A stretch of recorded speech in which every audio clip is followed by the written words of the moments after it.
माँ काली म्यूजिक नव टोली मटना।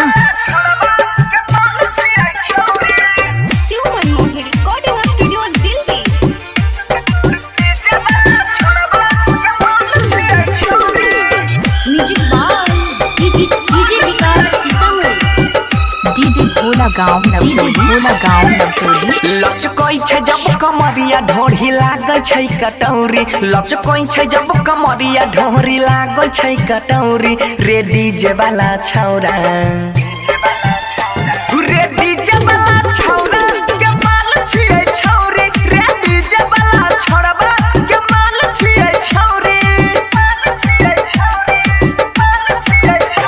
गजबे के महर ठुमका उड़ाई छे पैसा कौड़ी। गजबे के महर ठुमका लूटाई छे पैसा कौड़ी। रे डीजे वाला छौरा माँ काली म्यूजिक नव टोली मटना। रे डीजे वाला छौरा के माल छिए छौरी।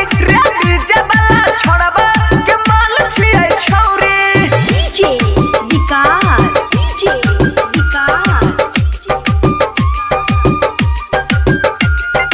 मटियाला सीतामढ़ी। डीजे भोला राज नव टोली मटना।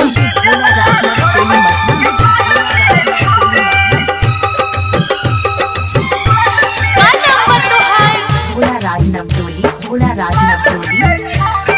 केतनो लूटाबै सबू नमरी हजरिया। डीजे वाला पर छैहे कर नजरिया।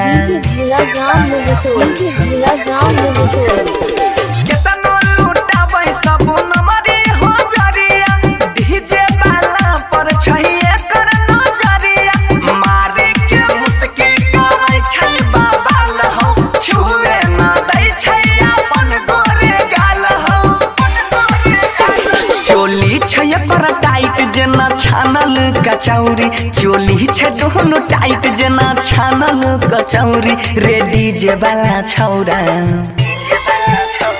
रे डीजे वाला छौरा के माल छिए छौरी। रे डीजे वाला छौरबा के माल छिए छौरी। भोला राज नवटोली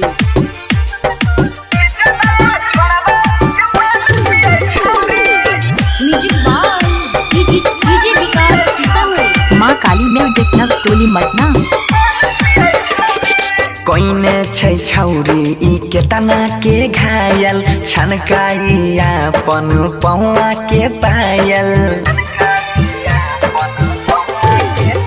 ओहरे कोइने छै छौरी ई केतना के घायल।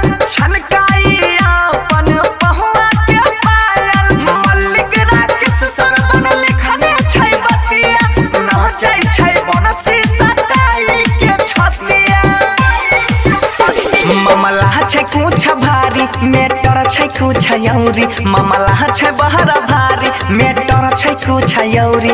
रे डीजे वाला छौरा डीजे भोला राज रे डीजे वाला छौरा के माल छिए छौरी। रे डीजे वाला छौरबा के माल छिए छौरी। गजबे के महर ठुमका उड़ाई छै पैसा कौड़ी।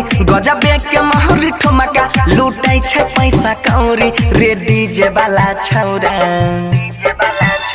रे डीजे वाला छौरा के माल छिए छौरी। रे डीजे वाला छौरबा के माल छिए छौरी। माँ काली म्यूजिक नव टोली मटना।